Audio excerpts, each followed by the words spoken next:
Mesdames, Messieurs, chers collègues, bonsoir. Moi, je vais pas parler de l'histoire des logements coopératifs de Zurich. Je crois Andreas Hofer qui va encore venir, il va se concentrer sur ce thème. Vu aussi qu'à Zurich, il y a, je crois, 25% des logements qui sont des coopératifs, alors c'est une quantité assez importante. Moi, je vais principalement vous montrer ce projet Mehr als Wohnen, alors une super coopérative. Je vais encore le garnir avec quelques projets de notre agence. Et voilà, le Mehr als Wohnen, vu largement au-delà de la construction habituelle d'habitations coopératives à Zurich, aussi bien en ce qui concerne les objectifs politiques sociaux que la dimension urbanistique du projet. Mais pour en arriver là, il a fallu nombreux antécédents. En 1993, l'immeuble alors occupé, qui s'appelait Wolgrot, je ne sais pas s'il y a des gens qui le connaissaient encore, près des voies de la gare centrale, Zurich portait l'inscription Alles wird gut en haut et tout ira bien. Il s'agit d'un commentaire ironique sur la stagnation sociale et politique dans le temps, qui prévaut à l'époque aussi Zurich, ville riche, Zurich et zu reich, alors ville trop riche, que c'était avec le logo de la SPB, que c'était une blague assez marrante. Et pour nous, jeunes architectes fraîchement sortis de l'université, l'avenir dans ce temps ne promet rien de bon.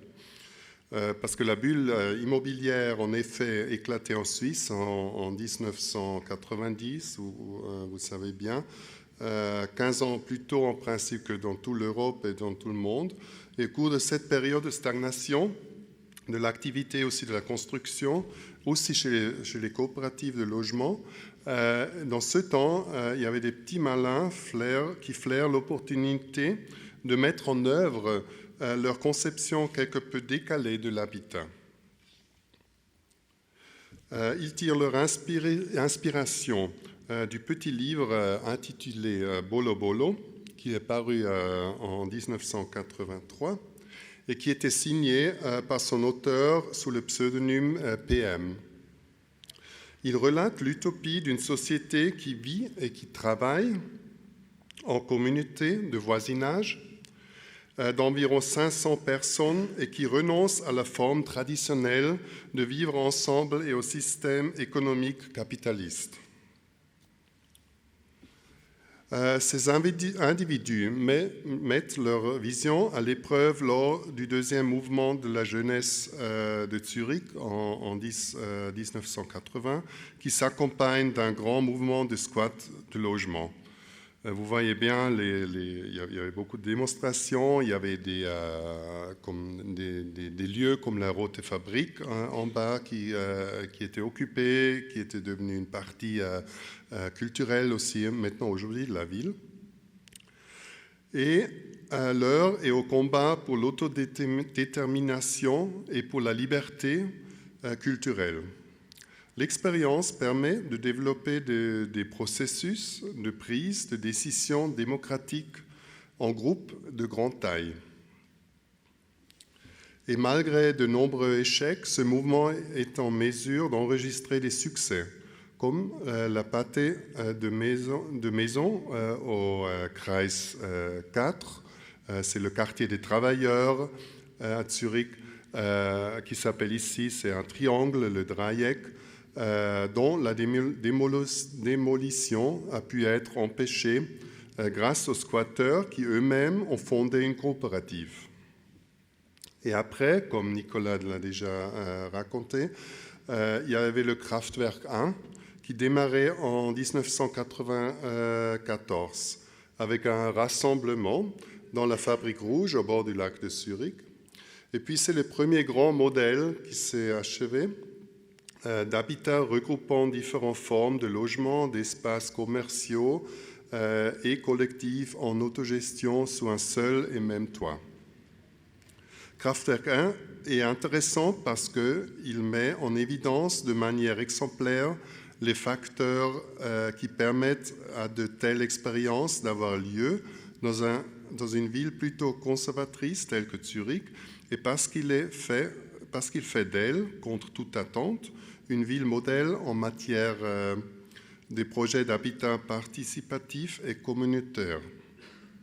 Alors, dans ce projet, les utopistes chevronnés de l'environnement urbain disposant d'une longue expérience du squat et des projets alternatifs d'habitat s'affrontent avec des coopératives traditionnelles de construction et grâce aux friches industrielles inutilisées dans ce temps et difficilement exploitables. Et puis encore la crise immobilière qui était toujours encore en place a fait naître les conditions pour dénicher des terrains constructibles abordables. De même, les coopératives de construction traditionnelles commencent à s'ouvrir sous la pression de renouvellement de leur parc immobilier, vieillissant, et cherchent à réaliser de plus en plus de constructions de substitution neuve. La pénurie de logements des années 90 et l'exode massif des familles dans l'agglomération conduit ensuite également la ville à intensifier l'incitation à la construction des logements et à céder des biens-fonds de sa réserve en droit de superficie à des coopératives pour relancer la construction des logements neufs. La ville impose des concours architecturaux autour 1998, plus ou moins, 1996, pour ces biens-fonds et encourage ainsi la qualité et l'innovation des solutions architecturales. Alors, le projet Kraftwerk 1 est terminé en 2001 en bordure de l'ancienne zone industrielle et commerciale de Zurich-Ouest. À l'époque, les caractéristiques d'habitabilité de ce lieu ont été refusées alors qu'il constitue aujourd'hui un quartier véritablement tendance. Même ici, les limites sont repoussées. L'an dernier, la coopérative Kraftwerk a achevé son troisième projet, l'espace Zwicky, à proximité de Zurich, entre une grande ligne de train et l'autoroute. Aussi nouveau, un espace un peu mal accédé, très bruiteux, avec 125 appartements et une forte proportion d'espaces commerciaux abordables. Et les personnes appartenant à la coopérative du Dreieck, du Triangle, sont actuellement l'un des moteurs des projets expérimentaux de construction de logements de Zurich, comme la coopérative Kalkbreite, que je pense qu'il y a aussi à l'expo, qui a été achevée en 2014, avec 88 logements, comprenant des appartements pour des familles et diverses communautés domestiques, des bureaux, d'ateliers communs, un restaurant, un café, des magasins de quartier, etc., et un cinéma, avec une cour ouverte au public au-dessus du dépôt de tram, que vous voyez là dans l'image en bas. Alors, bien qu'il soit plus grand, Mehr als Wohnen affiche de nombreux parallèles avec ces projets dans ses dimensions urbanistiques. L'ancien terrain industriel en périphérie nord de Zurich, situé dans une extension urbaine à proximité immédiate de l'usine d'incinération des ordures ménagères de la ville, a fait l'objet d'un profond dédain jusqu'il y a quelques années. À l'heure actuelle, la zone se transforme en quartier d'habitation en manière perceptible.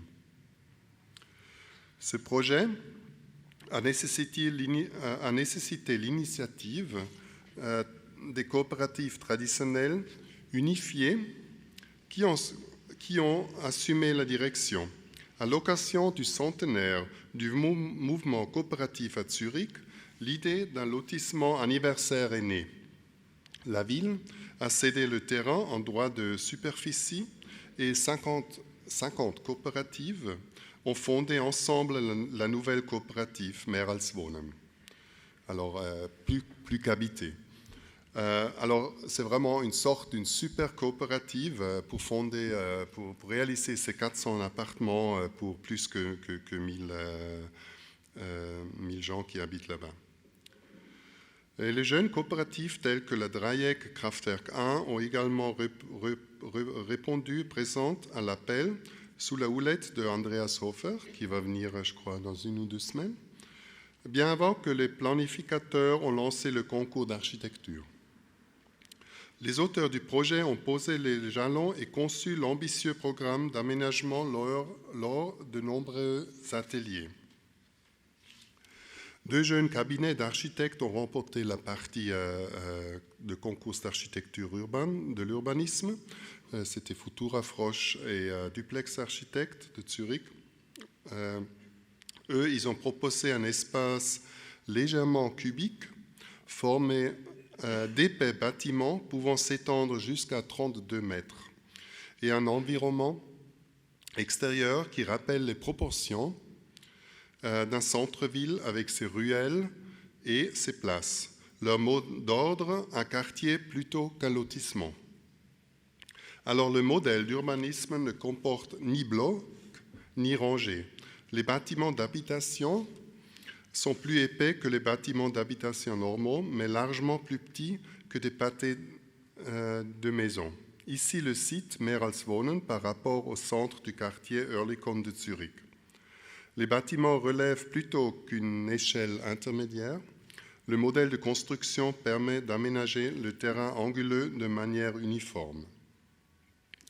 Vers le sud, l'espace intermédiaire donne sur le Andreaspark et l'école de Christian Keretz, que vous voyez en bas, dont le parc semble faire naturellement partie de l'ensemble. Garantissant une forte densité, les maisons épaisses assurent une utilisation durable du sol, des dessertes compactes et une excellente efficacité énergétique. Les différents espaces restants permettent des usages diversifiés. Comme le formule Andreas Hofer, le pari de la densité urbaine, du grand volume des maisons et de la complexité doit porter ses fruits en créant de la valeur ajoutée sous la forme d'une richesse de vie au quotidien dans le nouveau lotissement. Le projet Mehr als Wohnen, ici le plan régulier des appartements, ne doit pas uniquement créer 400 appartements de tailles diverses pour répondre à différentes phases de vie, du petit appartement jusqu'à la grande communauté domestique, comporter jusqu'à 13 pièces, aux communautés pour personnes âgées, aux appartements ateliers, aux chambres à louer et aux gîtes en passant par l'appartement familial. Le projet doit également être une profession de foi à la vie urbaine par sa forte densité et la diversité de ses utilisations. Ici, vous voyez le rez-de-chaussée, des restaurants, des magasins de quartier, des activités d'art et métiers, des structures d'accueil, un service de maison interne au lotissement, ainsi que des espaces généraux de réunion sont prévus dans le rez-de-chaussée particulièrement haut de plafond. Le même soin est apporté aux espaces extérieurs qui doivent servir de points de rencontre, mais également de lieux de retraite grâce à un aménagement différencié. À la fin, la peur de la monotonie de l'architecture, elle a conduit la coopérative à sélectionner 3 autres cabinets d'architecture sur la base de leur contribution au concours pour la conception des 13 maisons.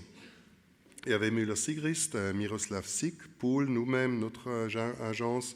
Lors de la première phase, les cabinets ont développé leurs 2 à 3 maisons lors d'un dialogue.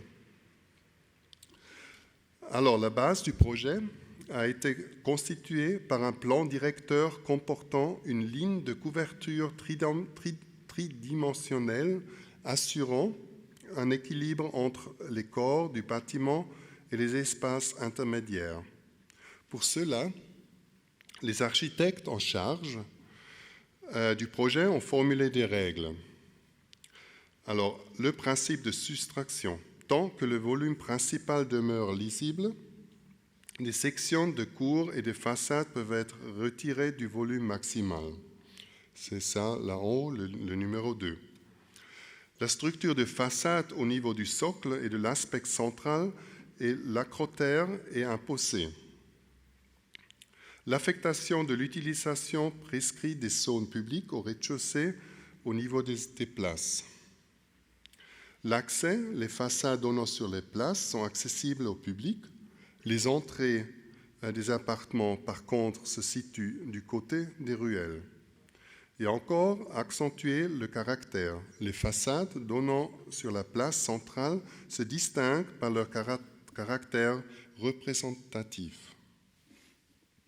Ces règles ont eu un certain effet disciplinaire sur les volumes des bâtiments, tout en laissant beaucoup de liberté de conception aux architectes. Pour accroître davantage la diversité du quartier, les maisons n'ont pas été attribuées par les lots aux architectes, mais plutôt dispersées. 2 maisons se tiennent ensemble comme une paire, alors que la 3e se distingue. Les architectes ont volontiers relevé le défi urbanistique consistant à ébaucher des maisons épaisses. Ces dernières années, les concours de construction de logements à Zurich se sont transformés en compétition aussi pour déterminer qui ébaucherait le plan de sol est le plus innovant dans sa profondeur. L'exigence de volume de construction efficacement desservie et compacte et affichant un bon rapport entre l'enveloppe du bâtiment et sa surface utile en était le moteur. Pour Mehr als Wohnen, les volumes de 20 à 32 mètres de profondeur représentaient un défi supplémentaire. Les architectes ont d'une part pu exploiter la marge de manœuvre que le plan directeur leur conférait avec des évidements et des échancrures. Voilà.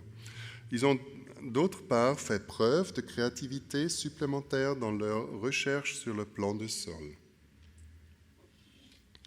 Alors, je vais maintenant présenter quelques maisons, pas tous, mais je crois 9 maisons de ce lotissement. Et je commence avec la maison A, le duplex architecte, qui en fait représente le prototype du projet. Le plan de sol de la maison et l'urbanisme se ressemblent de manière frappante. Les espaces d'accès, d'habitation et de cuisine se propagent tels des ruelles et des places entre les zones de regroupement des chambres à coucher. Alors les communautés domestiques de 13 pièces s'étendent jusqu'à 400 mètres carrés. Ces appartements dits cluster, du mot anglais, le cluster, permettent de structurer les plans de sol étendus et de les exploiter dans leur profondeur. De 7 à 12 personnes se partagent un tel appartement avec une cuisine commune. Les kitchenettes dans les espaces privés sont autant de lieux de retraite possibles et les corridors ramifiés se terminent à la lumière dans des espaces supplémentaires de séjour. Pionnière en matière de construction, la maison est réalisée en maçonnerie monolithe crépie. Futura Frosch Architecte, les deuxièmes gagnants du concours, appliquent la même analogie vis-à-vis du modèle de construction urbanistique pour leur maison. Leurs appartements en cluster sont certes de moindre envergure. Avec 3 à 13 pièces, les cuisines se situent au niveau des puits de lumière, des cages d'escalier. Particularité de la construction, les cellules à coucher sont réalisées en bois massif non habillé. Voilà. Pour la deuxième maison des duplex architectes, eux, ils mettent en profit un autre principe d'aménagement pour remplir la profondeur d'un plan sol. Ils établissent une grande cage d'escalier centrale qui remplit le cœur de la maison et qui est éclairée par les généraux jours zénithaux. Des escaliers qui rappellent les tableaux de Piranesi relient les galeries. Les vues et la mise en scène spatiale dans la profondeur du bâtiment sont ici également au programme et les vues donnant à l'extérieur sur la salle à manger sont absolument voulues. Cette maison est également construite en maçonnerie monolithique. Alors que voici un appartement du professeur Miroslav Šik, sont plus conventionnels. Ils sont disposés autour de la double cage d'escalier, telles des pelures d'oignons. La pelure sombre interne accueille les entrées, les poussettes, les pièces de rangement et les salles d'eau. Les corridors d'habitation et la couche composée des chambres sont ensuite disposés concentriquement vers l'extérieur. Et pour des constructions d'habitation à vocation sociale, les cages d'escalier sont d'une ampleur gigantesque. Elles sont pratiquement de taille comparable aux espaces extérieurs comprimés du lotissement. Les deux autres maisons de Šik sont organisées selon le même principe. Pour la maison B, plus étroite, les deux escaliers convergent vers une rue intérieure avec des niches devant les entrées des appartements. Des puits de lumière éclairent la cage d'escalier et les corridors des appartements au travers des fenêtres. Il s'agit de l'une des rares maisons où les appartements s'étendent jusqu'au rez-de-chaussée.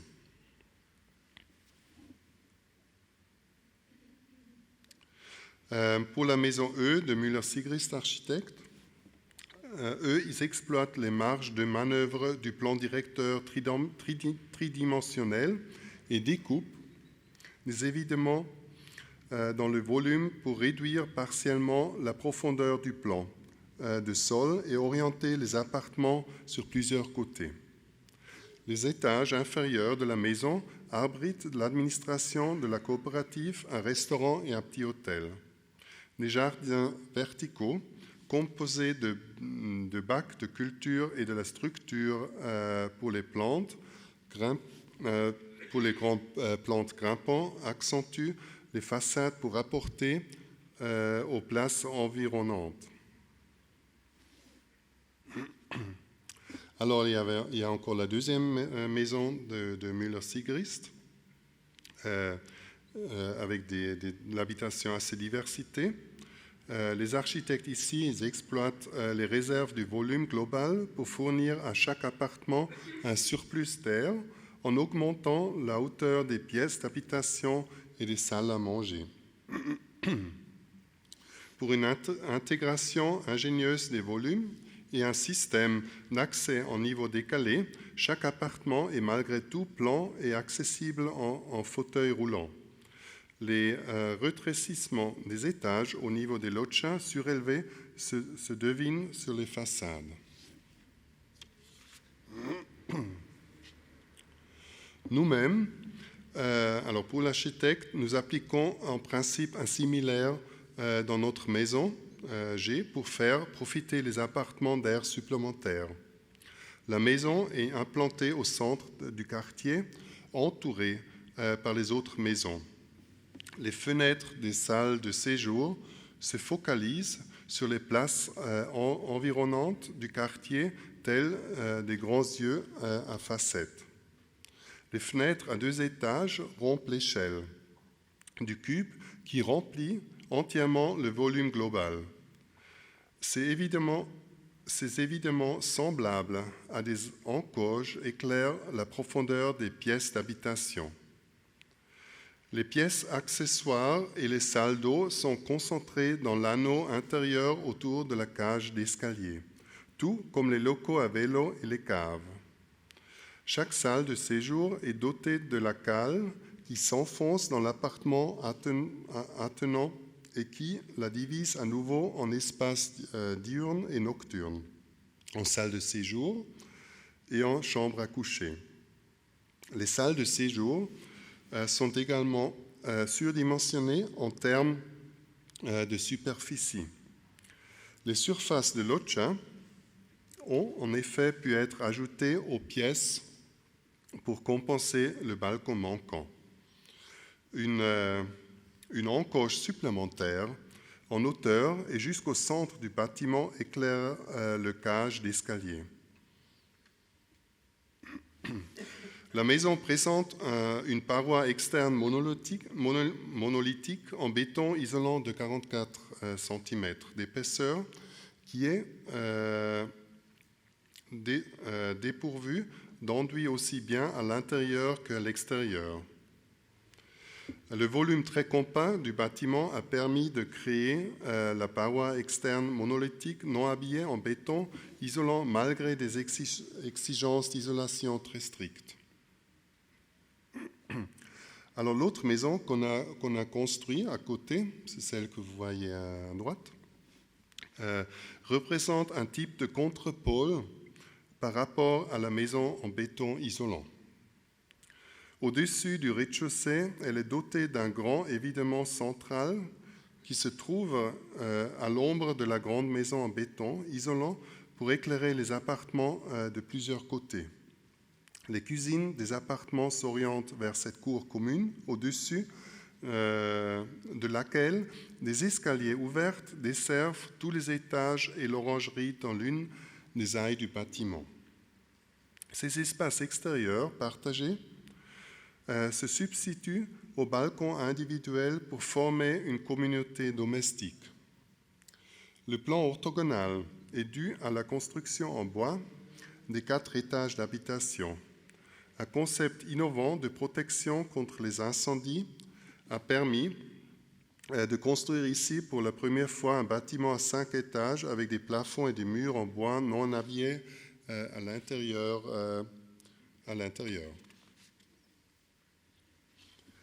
Matériaux de construction renouvelables, le bois joue un rôle important dans la réduction de la dépense énergétique nécessaire à l'édification du bâtiment. Des supports massifs en bois segmentent l'espace à l'intérieur des appartements et créent une atmosphère particulière. Même si cela ne correspond pas au goût de tout en chacun, cette maison montre des divergences par rapport à la construction ordinaire d'appartements que les appartements peuvent très bien trouver leur place dans le cadre de ce projet Mehr als Wohnen. Et ce projet me mène sur un autre projet innovatif, en principe son précédent, une maison aussi pour une coopérative qu'on a fait quelques années plus tard à la Badener Straße. Oui, là on voit pas beaucoup. Ici ça va mieux. Surtout des petits appartements de 2 à 3 pièces. Aussi dans un lotissement assez difficile, d'une épaisseur de 30 mètres, avec une rue très bruyante vers le sud, vers en bas, mais derrière un parc. Et puis là, on a réalisé des appartements très longs, en enfilade, pour aussi agrandir la vue dans le propre appartement. Alors, comme l'appartement que vous voyez là-haut, il a une épaisseur de 24 mètres, ou une longueur de 24 mètres, mais c'est juste un 2 pièces. Mais vous avez, dans votre 2 pièces, vous avez une vue comme les chambres, et puis ils sont additionnés dans une ligne. Vous avez une vue de 24 mètres, que ça fait un espace très grand. Et cette maison, elle est aussi construite à 7 étages, complètement en bois. Et c'est intéressant parce que c'est tout construit en bois solide. Alors ça veut dire qu'en principe, cette maison, alors vous avez les murs d'une épaisseur de 10 mètres, c'est des poutres de 10 cm, de 10 à 20 cm. C'est ça les murs qui portent 4 fois plus qu'un mur de 18 cm en briques. Et il y a ni de colle, rien. Alors, si jamais vous pouvez nouveau déconstruire la maison et, par exemple, faire une arche de Noé. Et ça, c'est aussi des idées que je trouvais assez intéressantes, qui peuvent se faire avec une coopérative. Parce que ça, là, on avait une coopérative qui était très innovante pour l'idée de garder l'énergie, de construire, comment dire, avec l'énergie renouvelante. Et puis c'était aussi la première maison de 2000 watts. Là, vous voyez, on a dû encore tout le bois, on a dû le cacher parce qu'il avait 7 étages. Encore quelques images. Ou un autre projet qu'on vient juste de finir, aussi à Zurich, vous voyez en bas, c'est les maisons de Toblerone en forme triangle.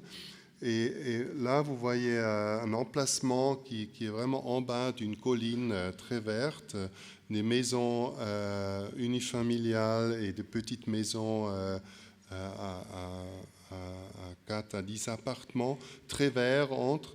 Et puis, on a cherché là une certaine typologie pour densifier, mais aussi de garder cette possibilité que le verre il peut passer entre.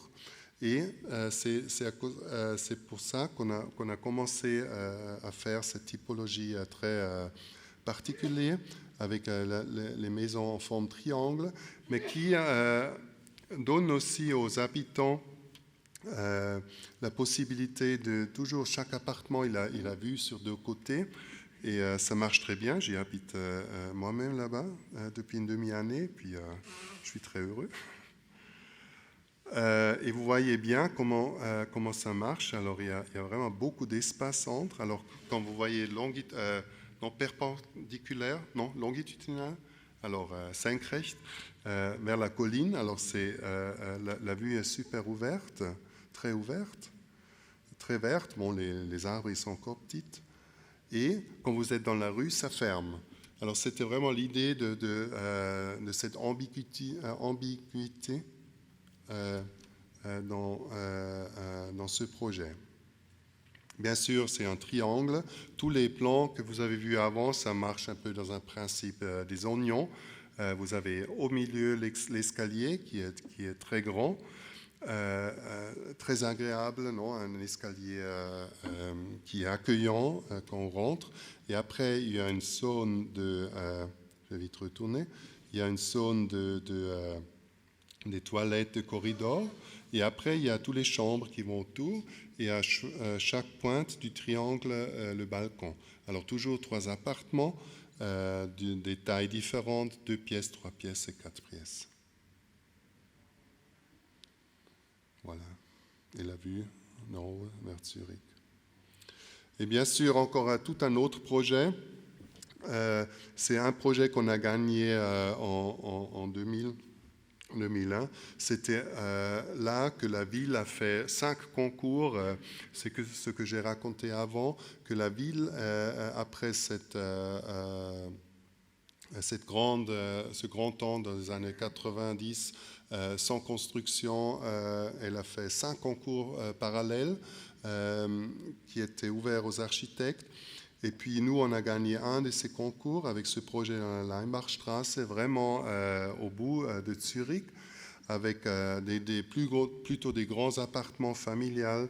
Et puis là, on a développé un système qu'on appelait Six-Pack, avec les 6 appartements qui sont mis ensemble, qu'il y a tous les appartements sur un escalier qui vont toujours sur les 2 côtés. Alors normalement, si vous faites 3 apparts sur un étage, vous avez toujours un appart qui est orienté juste normalement vers le sud, un petit appartement. Et nous, on a essayé d'éviter ça avec 2 duplex. Alors vous entrez et puis vous faites un pas à côté pour monter ou pour descendre. Et comme ça, c'était comment dire, un plan assez efficace. Et voilà la typologie de très grands appartements qui s'ouvrent vers la vue, vers les Alpes, et puis qui gardent aussi les vieux pommiers qui étaient sur le terrain. Et bien sûr, aussi très important pour les coopératives, c'est peut-être aussi un principe qui a discuté, mais pour les coopératives, souvent c'est très important que chaque habitant, il a un peu les mêmes qualités. Et là, pourvu, avec cette constellation de mettre les deux grandes maisons au bord du terrain, on a pu résoudre ça, que tous les appartements, ils ont cette belle vue vers les Alpes, Glarnerland. Alors, vous voyez que nous, surtout nous, mais aussi les architectes zurichois, on est un peu les obsédés des plans. Et c'est aussi à cause de ça, on a fait il y a 2 ans une petite expo à Berlin. On l'appelait Aus dem Archiv der Grundrisse. Et puis, je n'ai pas vraiment trouvé une bonne traduction. Alors, c'est pour ça que je l'ai laissé en allemand. C'est un peu sorti de l'archive des plans. Et là, on a montré juste des plans. Les plans qui étaient des maisons qu'on a construites, des maisons d'habitation qu'on a construites. Et à les deux côtés, tous les plans des concours et de toutes les maisons d'habitation qu'on a fait, les concours, tous les projets faillis. On les a rassemblés et puis on les a montrés, juste tous dans la même échelle. Et puis c'était assez marrant parce que le monsieur Müller qui mène la galerie, il avait trop peur que c'est trop, que c'est pas assez comment on dit, pour Berlin. Il avait peur vraiment de ce public à Berlin. Et puis on discutait beaucoup sur si des plans, juste des plans, c'est assez sensuel. Et puis pour nous, c'était clair, pour les architectes, il y a rien qui est plus beau que les plans. Et c'est aussi à ce niveau que je crois se font les concours, surtout à Zurich, mais je pense aussi tout dans les Suisses, qu'on vraiment travaille toujours dans ces plans, on essaye de les changer, de changer les petits détails, d'aller aux limites de possibilités, de voir comment on va les meubler. C'est vraiment très important. Même il y a des voix assez critiques et parfois aussi, je trouve, honnêtes, qui dit que parfois à Zurich, l'urbanisme est moins coté que les plans, alors que ça va être difficile en ce moment à Zurich de gagner un concours avec un bon urbanisme, mais avec des appartements juste un peu banals. Mais on peut bien gagner un concours avec des appartements super sophistiqués, mais peut-être un urbanisme pas trop, un peu plus banal. Je crois là, on est un peu à la limite en ce moment, mais je crois vraiment ce travail sur le plan, c'était très important et ça nous a avancé. Et c'était aussi pour ça qu'on avait vraiment, surtout avec les coopératives, on avait aussi des clients qui savaient vraiment très bien de leur côté ce qu'ils voulaient comme programme et comment ils veulent que leur clientèle, leurs gens, ils veulent habiter. C'est beaucoup, souvent c'était plus intéressant vraiment les projets avec les coopératives à les développer qu'avec les entrepreneurs privés qui souvent n'avaient pas des idées ou juste des idées très générales, ceux qui se vendent bien et et les choses qui ne marchent pas très bien sur les marchés. Alors ça, c'est juste un choix de tous les projets qu'on a fait. Et puis pour finir, l'auteur dans le collectif, peut-être pas tout le monde le sait, pour l'architecte, c'est aussi une coopérative. Pour nous, quand on s'est mis ensemble, c'était une chose évidente à faire, qu'on se met ensemble et puis on fait un bureau. On n'a pas trop pensé pourquoi. Et depuis 20 ans, on nous demande toujours comment ça marche et pourquoi. Et voilà, je peux vous dire, ça marche très bien. Et pour nous, c'est toujours évident aussi de faire l'architecture en coopérative. Et pourtant, on n'est pas les seuls. Hein. Il y a beaucoup de précédents, comme The Architects Collaborative avec Walter Gropius, là, au milieu, Archizoom, que vous connaissez bien, Super Studio, Teamso au Japon, Atelier 5 aussi en Suisse, très connu, et à la limite aussi le Team 10. Et voilà, je vais finir avec une carte postale avec le beau lac de Zurich mis au-dessus. Voilà, merci.